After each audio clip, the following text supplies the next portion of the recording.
Here's my 1966 Plymouth Valiant convertible.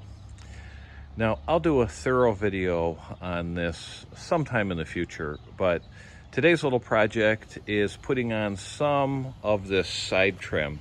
So you have some pieces on that separate the upper dark blue portion from the lower silver or argent portion.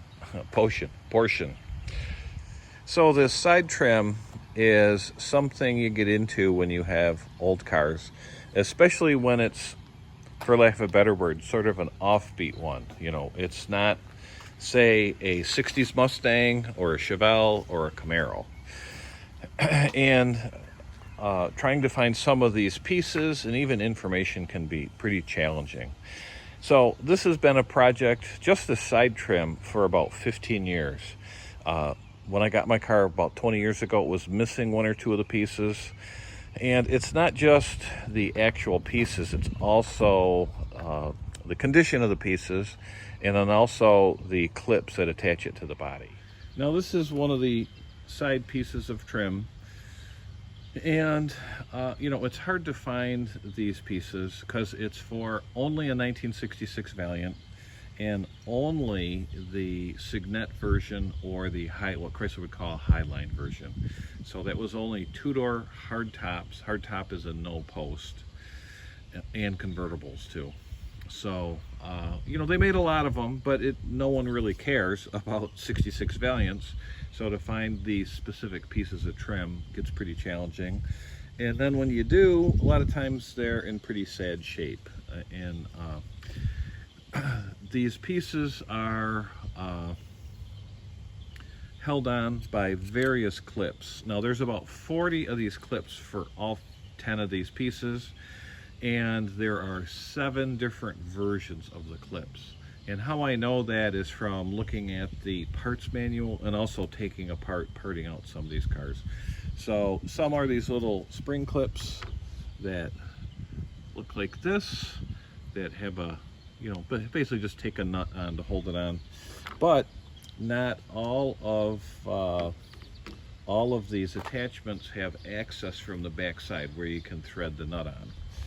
So the standard clip that would push in but also snap into the piece of trim looks like this. It, you know, goes on sideways. And in all my years of looking, I found one new one of these. Now there are some reproduction pieces made that look exactly like that, but they're a different size. So I haven't been able to find the exact width that I need. But that's okay, because there are some workarounds, some aftermarket pieces, like this piece. This has a little, you know, spiky thing that sticks into the body, and then it has this, you know, funky shape that will be tight against it, but it's too thick. So every time I use one of these, I've got to grind about half of the top down, and that works. That's what I did in this case. And there's also some of these, another universal clip is like this one.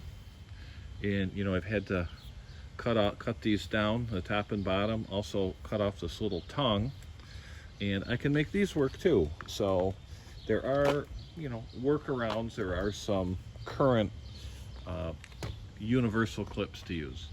Now there are also some special pieces, like this piece goes in some of these where you need the attachment, the threaded portion, right at the end.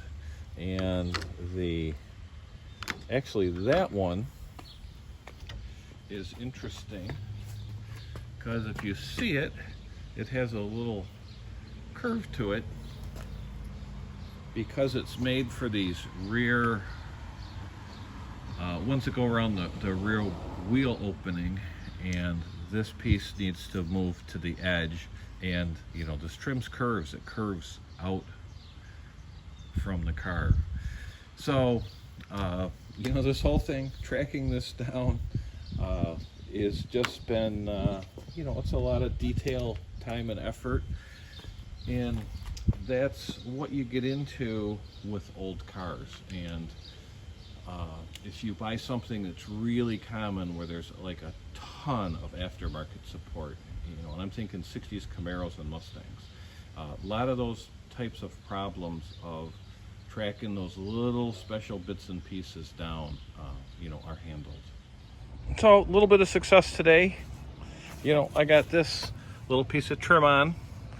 You know, this was a push pin in the back, and then I could reach around and put a nut on the back of, you know, one of these type connectors.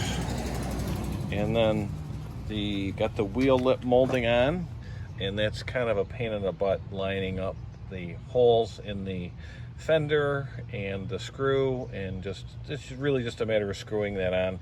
But it's an old car, so you're lucky if it's one not rusted out, or that wheel opening lip isn't rusted out. And then I got this other piece on. Again, we had a little special connector that I'd collected over the years from parting out one of these to kind of compensate for this curve, so we get a fastener right on the end. The other ones were, I use those current universal push-in ones. So a little bit of progress today. It's starting to get hotter. The sun's coming up, and it is super humid.